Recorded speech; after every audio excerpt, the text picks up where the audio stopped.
Assalamualaikum warahmatullahi wabarakatuh. Silakan diatur tempat duduknya. Ya,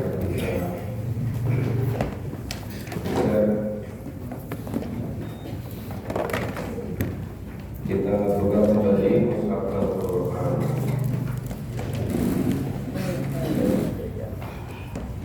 Masih pada surat ke-21, surat Al-Fatihah.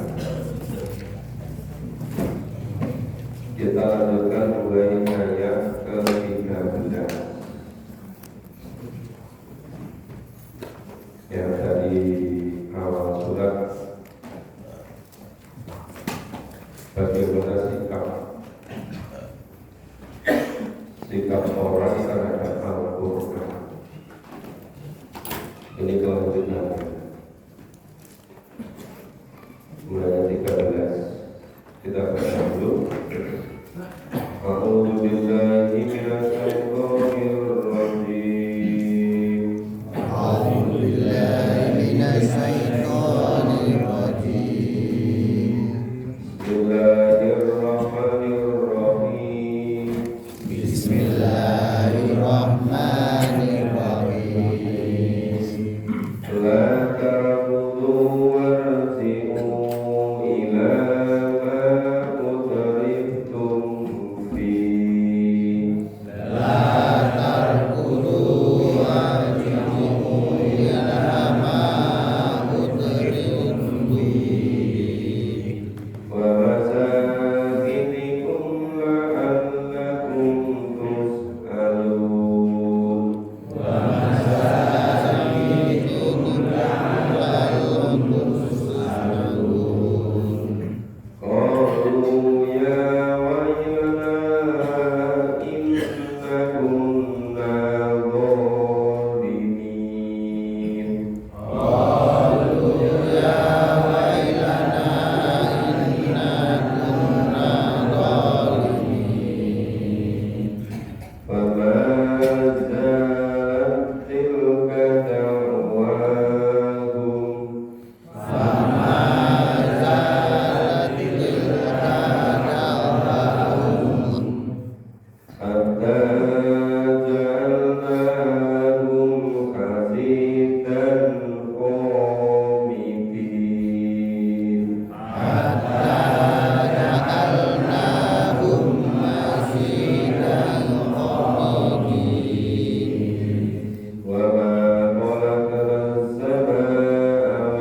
يسبحون الليل والنهار لا يفترون يسبحون الليل والنهار ولا يفترون. Ya, kita pahami dulu sikap orang terhadap Al-Quran itu pada garis besarnya bisa dikelompokkan jadi dua. Yang pertama, kelompok yang meyakini kebenaran Al-Quran, iman kepada Al-Quran karena diamali iman kepada Rasulullah SAW, iman bahwa Nabi Muhammad diutus oleh Allah jadi Rasul. Karena iman kepada Nabi, maka iman terhadap apa yang dibawa Nabi, yaitu Al-Quran.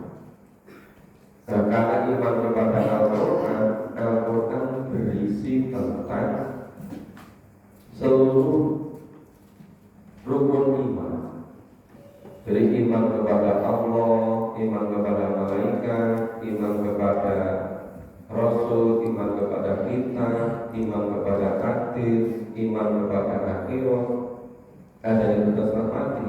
Itu lengkap semua dipisahkan dalam Al-Quran. Nah, sebaliknya, ya, ada orang-orang yang tidak iman kepada kebenaran Al-Quran. Ya, kalau orang yang beriman pada Al-Quran disebut orang yang beriman, orang yang bertakwa. Sedangkan orang-orang yang tidak percaya itu jenisnya juga banyak. Disebut orang yang kufur, ada juga orang yang musyrik. Nah, banyak juga disebutkan itu orang-orang yang zalim. Kenapa disebut zalim? Karena seharusnya mereka iman, kenyataannya tidak, maka dikatakan zalim. Dan orang-orang yang zalim itu, ya, dikatakan lantar tubuh warji'u ila ma utriftum fihi wa masakinikum. Kamu jangan lari. Mau lari kemana? Mau pergi kemana? Kembalilah kepada situasi kondisimu semula. Bertempatlah seperti kediamanmu semula. Untuk apa? La'alakum tus'alun, supaya kamu itu mempertanggungjawabkan apa yang kamu perbuat. Dari kata sakala menjadi, kalau dalam bahasa itu semula makhluk aktif, kalau salah menjadi majhul, menjadi pasif, supaya kamu dimintai pertanggung jawaban. Jadi yang dimintai pertanggung jawaban itu diawali dari keimanan, baru nanti perbuatannya. Nah, ketika itu mereka siapa? Orang-orang yang tidak percaya kepada Al-Quran. Mereka katakan, ya wailana inna kunna dhalimin. Aduh, celaka kami. Ya. Inna kunna, sesungguhnya kami adalah orang-orang yang dhalimin, orang-orang yang zalim. Jadi mereka ngaku kalau menjadi orang yang zalim itu ketika sudah dimintai pertanggungjawaban, yaitu di akhirat. Nah, ketika menjalani ajal di dunia juga sudah sadar ingin beriman, tapi sudah tidak bisa diterima.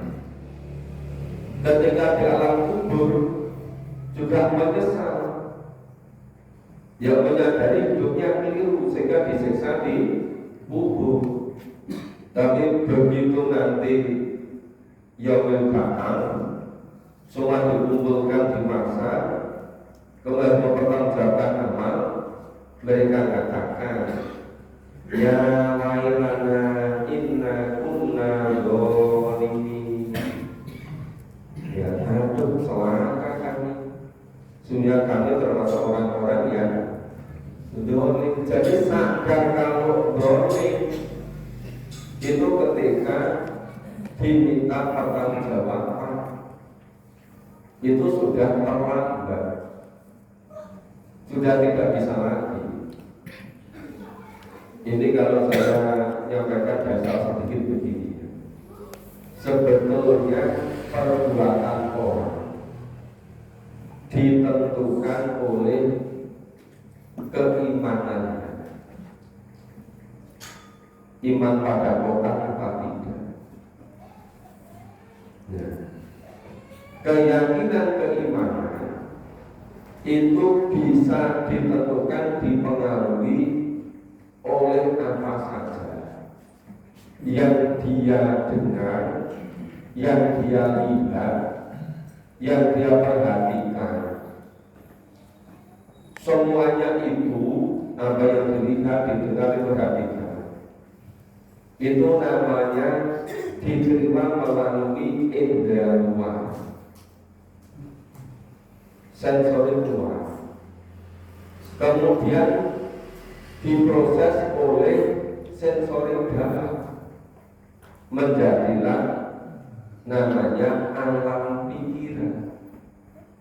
Nah, alam pikiran ini yang dipengaruhi oleh apa yang dibaca, apa yang didengarkan, apa yang dilihat, apa yang dibaca melalui media sosial, melalui WA, apa yang didengar melalui telepon, apa yang didengarkan langsung melalui bisikan-bisikan, itu yang mempengaruhi alam pikiran.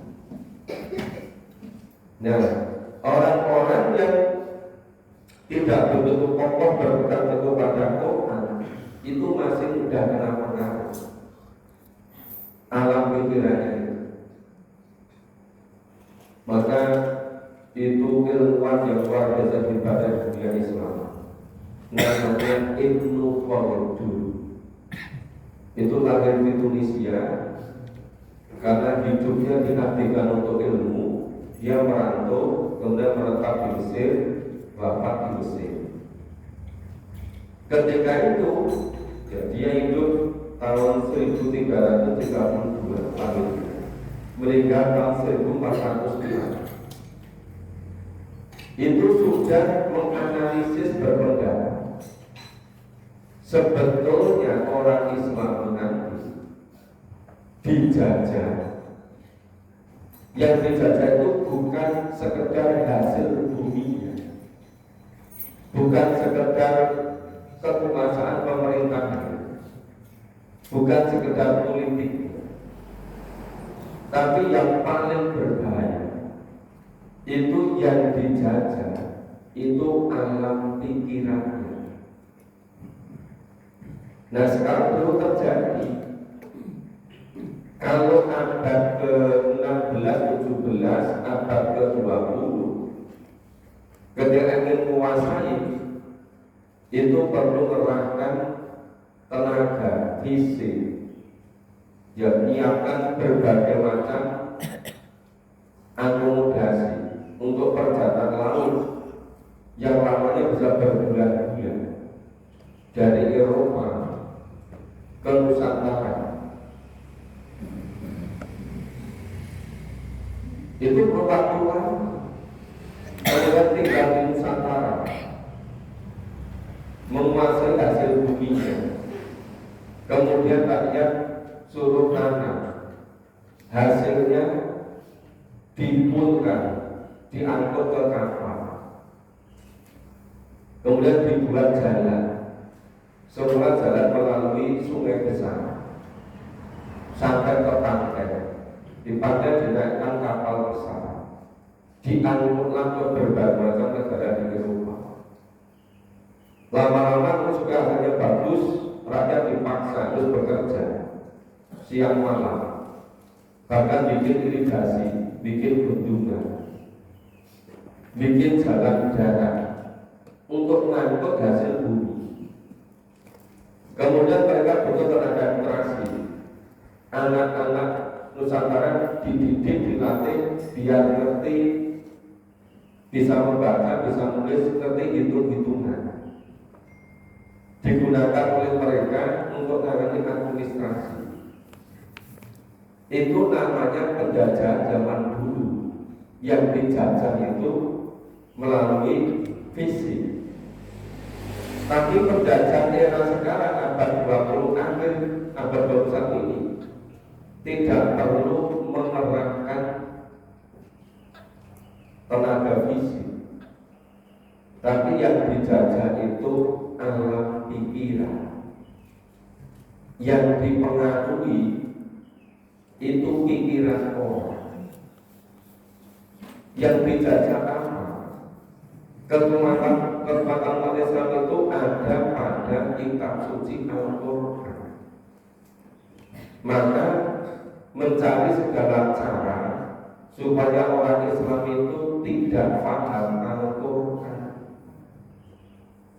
Nah, hasilnya sampai sekarang ini rata-rata atau bahkan sebagian besar umat Islam itu tidak merasa wajib memahami isi Al-Quran. Dan itu sudah berjalan berpuluh-puluh tahun, bahkan ratusan tahun. Makanya ketika ada yang memulai ayo kita pahami Al-Quran, terasa sangat berat. Karena seperti urut-urut berabad-abad orang Islam itu tidak perlu memahami Al-Quran. Padahal kalau kita nggak memahami Al-Quran, nggak bisa kita berbuat seperti Al-Quran itu kan Al-Quran.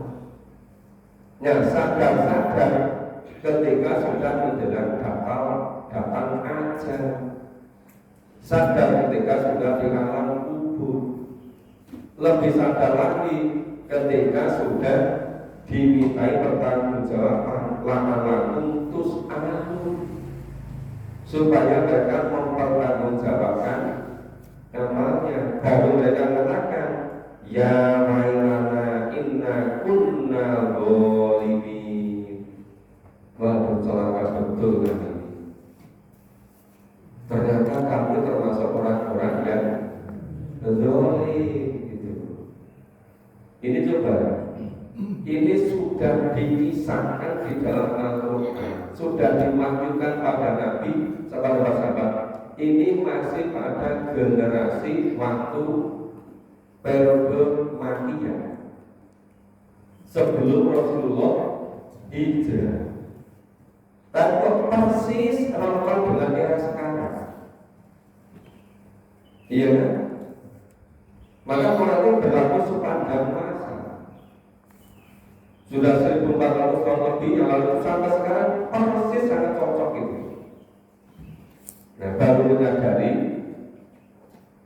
ketika diminta pertanggungjawaban. Saya itu baru menyatakan ya wailana inni kunna zalimin. Padahal ketika di dunia itu tidak sadar-sadar, sudah tahu bahwa setiap orang itu akan mati, tidak ada orang yang hidup selamanya. Apalagi umurnya sudah semakin tua. Jadi ayat sebelumnya datangnya hari kiamat sudah semakin dekat, datangnya ajal sudah semakin dekat. Kalau kiamat itu subur itu kan berarti kiamat kecil, itu kan datangnya ajal, itu sudah semakin dekat. Tapi banyak juga yang belum menyadari. Nah, repotnya lagi kalau sudah sampai ajal nggak sadar-sadar ya. Itu betul-betul nanti hanya menyesal terus pada masa. Kemudian ayat 15, maka tetaplah demikian keluar mereka sehingga kami jadikan mereka sebagai tanaman yang telah dituai, yang tidak dapat hidup lagi. Jadi orang-orang yang tidak iman pada Quran itu baru mencari dolim. Ibaratnya di dunia itu hidup separuhnya sendiri. Dan semua sendiri tahu-tahu bagaikan tanaman yang akhirnya itu sudah tua, sudah dipetik hasilnya, kemudian nggak bisa diulang lagi, nggak bisa hidup lagi. Kenapa? Sudah terlanjur, waktu hidupnya sudah habis. Mau memperbaiki cara hidupnya sudah tidak bisa. Kenapa? Karena sudah tidak bisa hidup lagi. Nah, sekiranya Allah tidak membuat sesuatu permainan, tentulah Allah membuatnya dari sisi Allah sendiri. Ini karena orang-orang kafir, orang musyrik itu sama bikin isu ya, bahwa Allah itu punya anak, bahwa Allah itu punya anak perempuan. Dan itu menolak isu-isu itu, untuk menolak pendapat-pendapat orang-orang musyrik. Jika Allah menghendaki berbuat demikian, tentu Allah telah melakukannya. Kenyataannya tidak. Maka itu tidak ada bentuknya sama sekali. Maka digunakan kata lau aradna. Lau itu sekiranya, seandainya, tapi tidak pernah terjadi. Kenapa tidak terjadi? Nggak mungkin Allah punya anak, apalagi punya anak perempuan. Itu sama sekali tidak ada betulnya. Itu semua cerita-cerita bohong yang diisukan, yang dibuat oleh orang-orang kafir, yang dibuat oleh orang-orang muslim. Itu semuanya adalah kebatilan. Maka yang dapat disebutkan bal naqdifu bil haq alal batil. Sebenarnya Allah mendatangkan yang hak kepada kebatilan. Ya. Lalu yang hak itu akan menghancurkan kebatilan. Ya. Maka bayat mahu Allah mendatangkan kebenaran. Apa Al-Quran? Kebenaran Al-Quran akan menghancurkan kebatilan.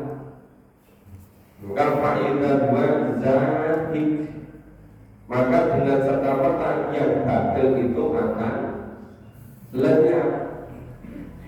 Nah, kalau misalnya ketika hidupnya belum sadar, belum lenyap, ya sadarnya ketika menjalankan jalan batil.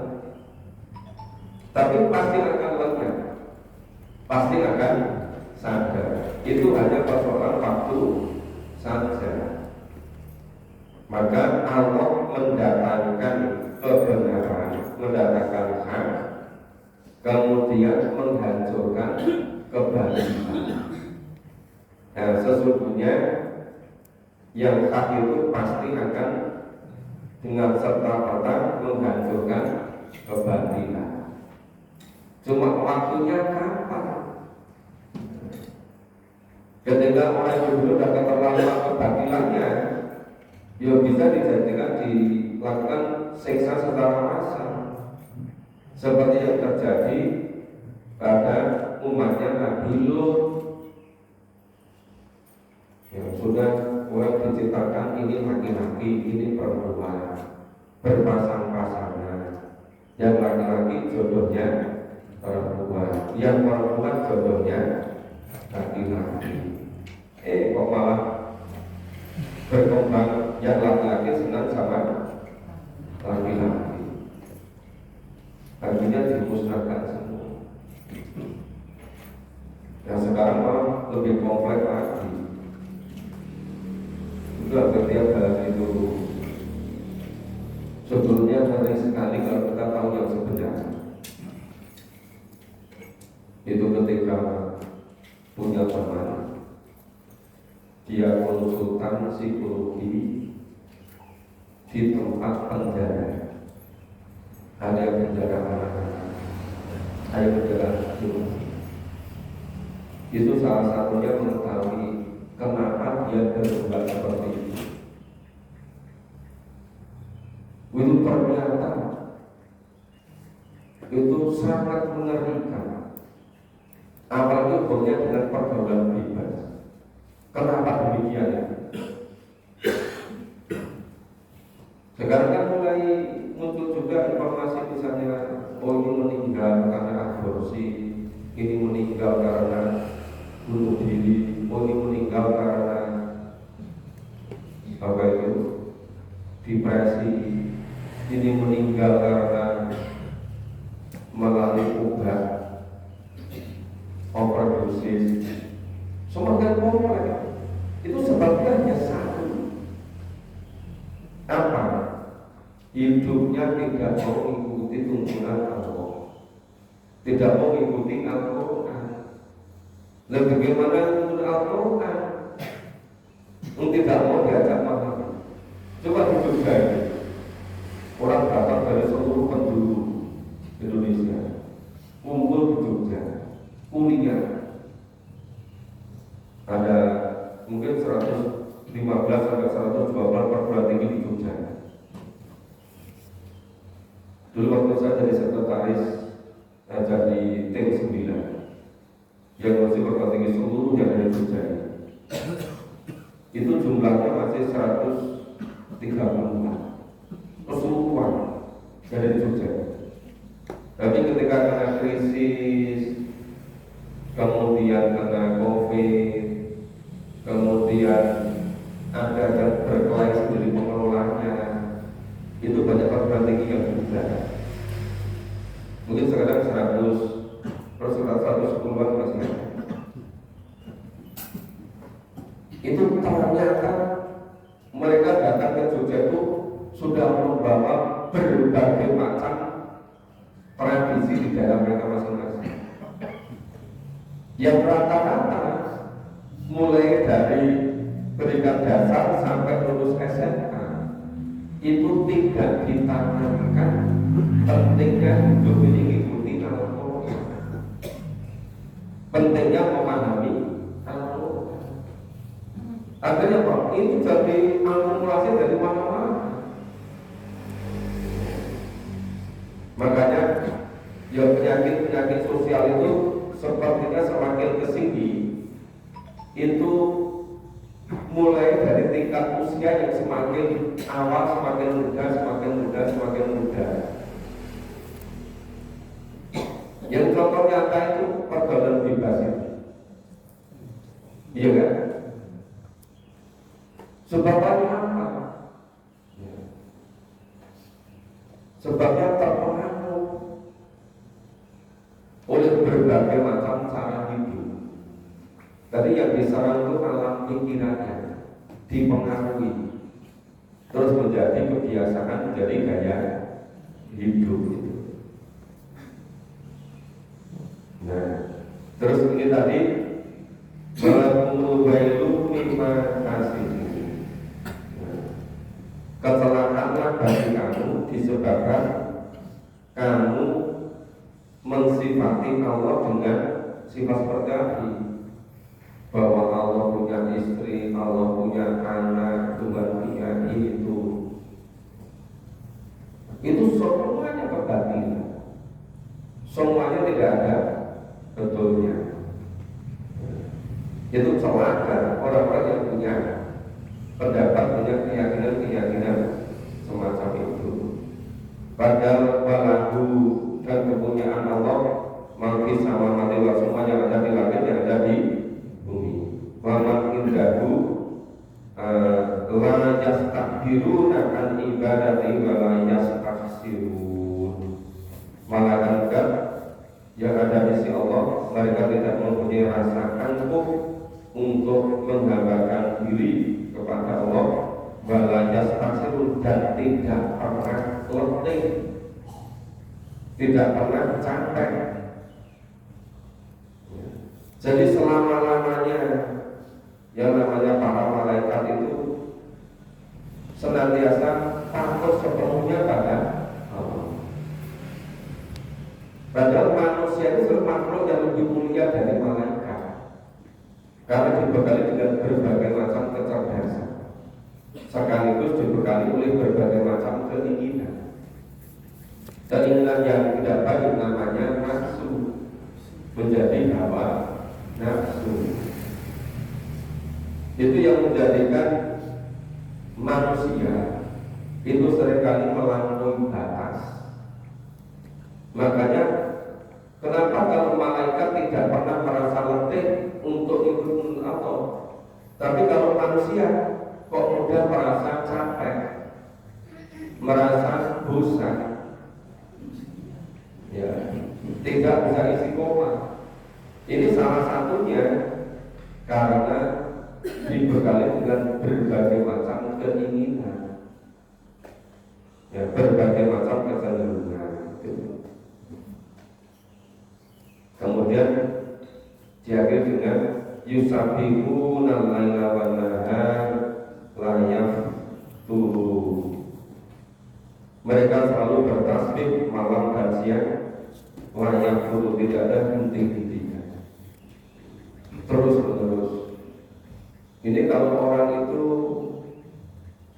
ya, itu kalau imannya betul, hidup ini semuanya lillah, termasuk dia bekerjanya karena Allah, semuanya diniatkan karena Allah. Maka bekerja itu masuk kategori zikir, termasuk kategori bertasbih, memahasucikan Allah, selama bekerjanya itu karena Allah, karena lillah. Misalnya kalau bekerja itu karena untuk melaksanakan perintah dari Allah, supaya memenuhi kebutuhan diri dan keluarganya, dalam rangka untuk menghambakan diri pada Allah, maka seluruh jerih payahnya itu masuk kategori ibadah. Karena berkat dari keimanan, ingin melaksanakan tuntunan Allah, ingin melaksanakan perintah Allah. Tapi kalau bekerjanya bukan karena Allah, ya tidak ada nilai pahala. Sekedar kenapa bekerja? Ya yang lain umumnya kerja itu kerja supaya dapat uang untuk senang-senang. Nah kalau sekedar begitu, nggak ada nilai ibadahnya, nggak ada nilai pahalanya. Tapi yang digambarkan di sini itu manusia yang mengikuti bisikan malaikat, yang mengikuti ketaatan malaikat kepada Allah, yang tidak pernah letih, balanya staksiru, tidak pernah merasa letih, tidak pernah merasa bosan untuk mengembangkan diri pada Allah. Maka selalu bertasbih pada malam hari, pada siang hari, ya seluruh waktunya. Ya sambil bekerja, sambil berdiri, sambil berjalan, sambil melakukan apa saja, itu semuanya lillah, semuanya karena Allah. Maka masuk kategori ibadah, semuanya bernilai pahala. Kita baca berikutnya ini akan relatif panjang mengenai bukti-bukti kesalahan kepercayaan orang-orang ya yang mensekutukan Allah, orang musyrik, orang yang sembah-sembah kepada selain Allah. Ini sejak zaman Nabi sampai sekarang tampaknya semakin berkembang, semakin menjadi-jadi. Ya karena tidak memahami hal-hal itu bisa aneh-aneh. A'udzu billahi minasyaitonir rajim. A'udzu billahi minasyaitonir rajim. Amittakhadhu alihatan minal ardi hum yunsirun. Amittakhadhu alihatan minal ardi hum yunsirun. Law kana fihima alihatun illallahu lafasadata. Selanjutnya, law kana fihima alihatun illallahu lafasadata. Law kana fihima alihatun illallah lafasadata. Fasubhanallahi rabbil arsyi amma yasifun. Subhanallahi rabbil arsyi amma yasifun. La yus'alu amma yaf'alu wa hum yus'alun. La yus'alu amma yaf'alu wa hum yus'alun. Amittakhadhu min dunihi alihah. Amittakhadhu min dunihi alihah. Qul hatu burhanakum. Qul hatu burhanakum. Hadza dzikru man ma'iya wa dzikru man qabli. Hadza dzikru man ma'iya wa dzikru man qabli. Bal aktsaruhum la ya'lamuna al-haqq. Bal aktsaruhum la ya'lamuna al-haqq. Wa hum mu'ridun. Fahum mu'ridun. Wa ma arsalna min qablika mir rusul. Wa ma arsalna min qablika min rasul.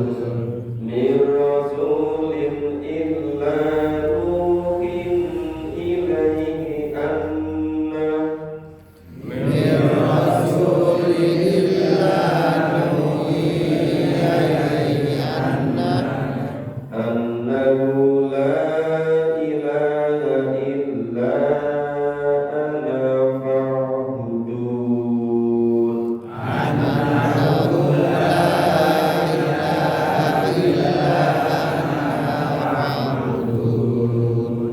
Wa qalu ittakhadha ar-rahmanu walada.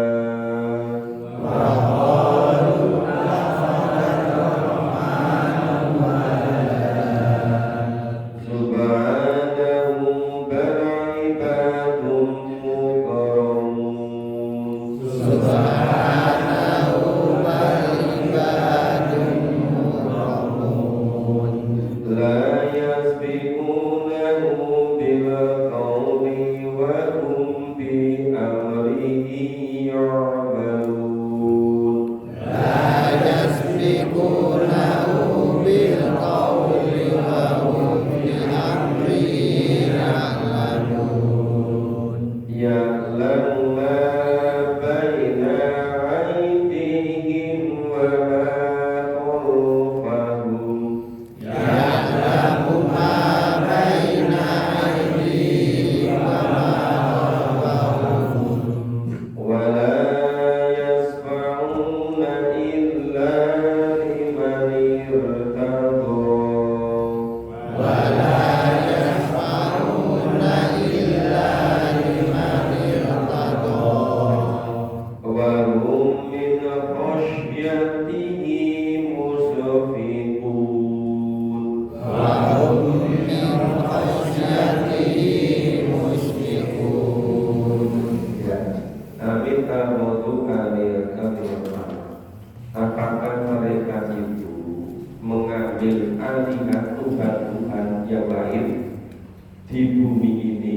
dapat menghidupkan orang yang mati. Laukan Nabi ima'aliyatu ilallah masa datang. Sebenarnya ada di langit dan di bumi ini ada Tuhan-Tuhan selain Allah, tentulah keduanya itu orang rusak binasa. Sebagai tata surya ini, kalau Tuhan lebih dari satu, ya yang satu Tuhan membuat sistem. Yang bumi berputar pada porosnya mengelilingi matahari, matahari berputar pada porosnya. Nanti bulan satunya sebaliknya. Yang semula itu matahari itu diputar oleh bumi, sehingga di bumi ini matahari terbit dari timur, tenggelam di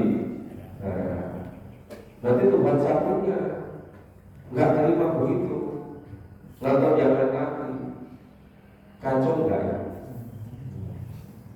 Kacau. Makanya di sini kalau seandainya ada Tuhan selain Allah yang ngatur langit dan bumi ini seisinya, tentu sudah hancur, masa datang tentu akan hancur. Maka subhanallah rabbil alamin amma yasifun. Allah Maha suci dari yang mempunyai aras daripada yang mereka sifatkan. Jadi makanya Allah itu asa, tidak ada sebab-sebab selain Allah. Wa yus'alu amma yaf'alu wa hum yus'alu. Allah tidak ditanya tentang apa yang diperbuatnya, tetapi Allah lah yang menanya kepada manusia, yang menanya kepada makhluk. Jadi jangan kita makhluk ini ngurusi apa yang diperbuat oleh Allah, bertanya kenapa Allah melakukan ini. Tapi seharusnya malah kita yang harus mempersiapkan diri, nanti harus mempertanggungjawabkan di hadapan Allah. Kita akan ditanya, amit ta'budu min dunihi alihah. Maka mereka mengambil Tuhan-Tuhan selain Allah, ya, min dunihi alihah, selain Allah dijadikan Tuhan-Tuhan. Nah, katakanlah, ya tunjukkanlah hujahmu, jelaskan alasanmu kalau memang ada.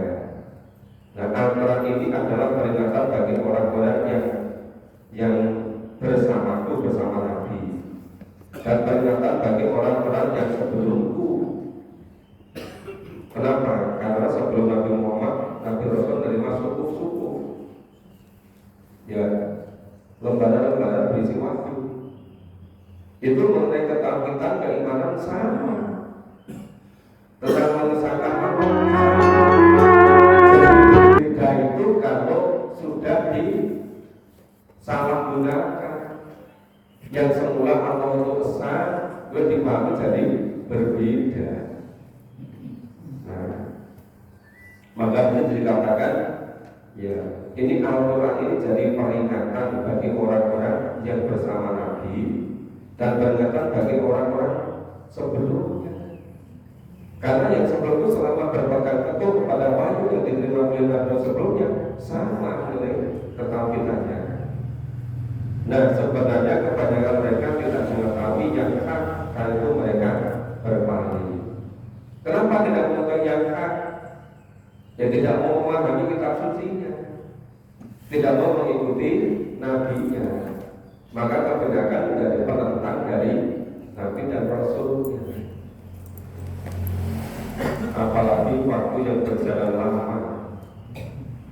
Orang-orang Israel kalau ditinggal Nabi Musa sebentar ke Bukit Tur Sina ketemu Allah juga dibersamai Nabi Harun, kok malah mengikuti Samiri. Ya, Samiri ngajak-ngajak dulu. Perhiasannya dilemparkan ke api, yang apinya di bawahnya sudah disiapkan cetakan patung anak api.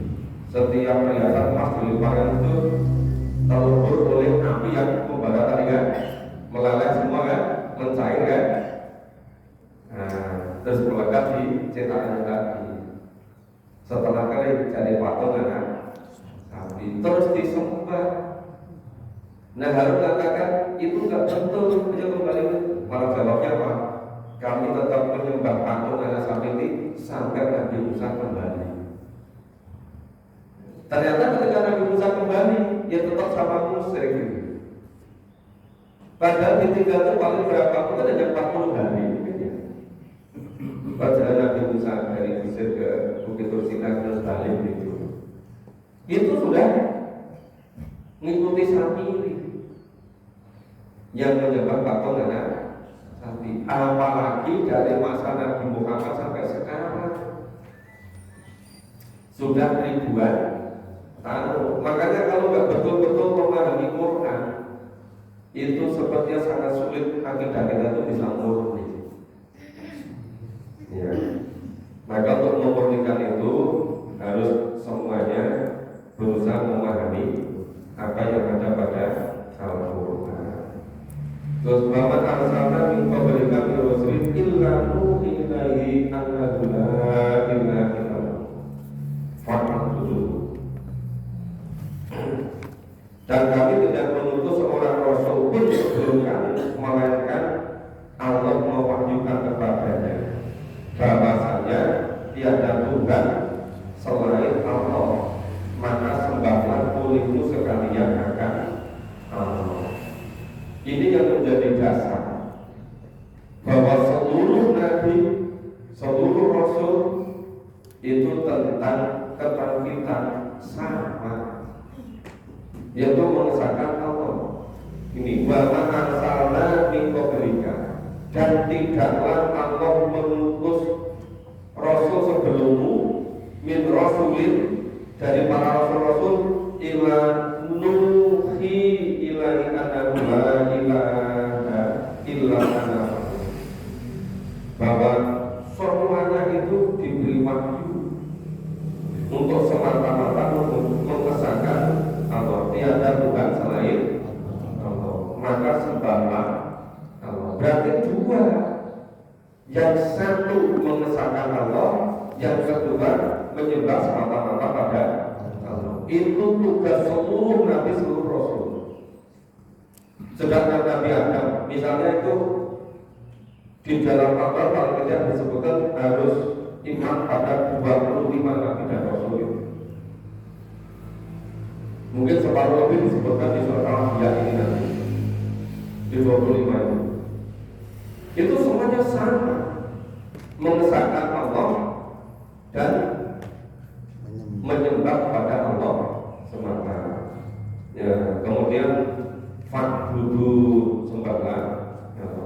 Wa qalu ta'ala rahmanu walada. Malah mereka berkata, Tuhan yang Maha Pemurah telah mengambil atau mempunyai anak, dan sudah diberitahukan supaya mengesahkan pada Allah semata. Kok kalau mereka mengatakan kita Rahmanu walada, Tuhan yang Maha itu mempunyai anak. Disangka Allah subhanahu, Maha suci Allah, sama sekali tidak betul itu. Bal-ibadu mukramun. Ya, sebenarnya malaikat-malaikat itu adalah hamba-hamba yang dimuliakan. Mukram. Orang-orang Mesir katakan malaikat itu anak perempuannya Tuhan. Makanya turun terus itu. Gak pernah neko-neko itu. Nah itu isu yang mereka kembangkan. Padahal malaikat itu makhluk ciptaan Allah yang semata-mata taat pada Allah, sama sekali bukan anak Tuhan. La yasbiqunahu bil qawli wa hum bi amrihi ya'malun. Mereka itu tidak mendahuluinya dengan perkataan dan mereka mengerjakan perintah-perintahnya. Para malaikat itu sama sekali tidak mendahului apa yang ditugaskan oleh Allah.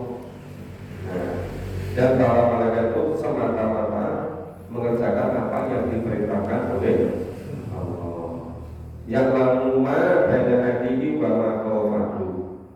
Allah Maha mengetahui segala sesuatu, baik yang ada di hadapan maupun yang ada di belakang mereka.